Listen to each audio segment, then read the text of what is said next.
suruh husband kau beli cincin berlian.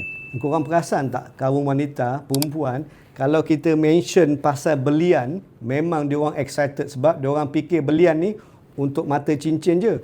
Tapi Minah ni aku bagi berlian lain khas untuk jantung dia. Nak tengok tak? Jom aku tunjuk. Minah ni saluran darah dia block 99.9%. Memang penuh dengan kalsium. Saluran darah dia macam getah tu dah jadi macam paip besi. Jadi tak boleh nak kembangkan saluran darah guna belun yang plastik.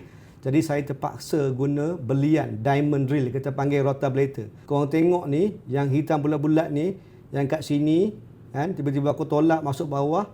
Ini adalah drilling machine berlian. Dia pusing dekat 300,000 seminit untuk hancurkan kalsium di dalam saluran darah jantung. Jadi kalau kau jenis Minah, aku mention berlian, kau jangan fikir pasal cincin ya. Kadang-kadang berlian diperlukan untuk rawat saluran darah jantung yang keras. Suruh husband kau beli cincin berlian.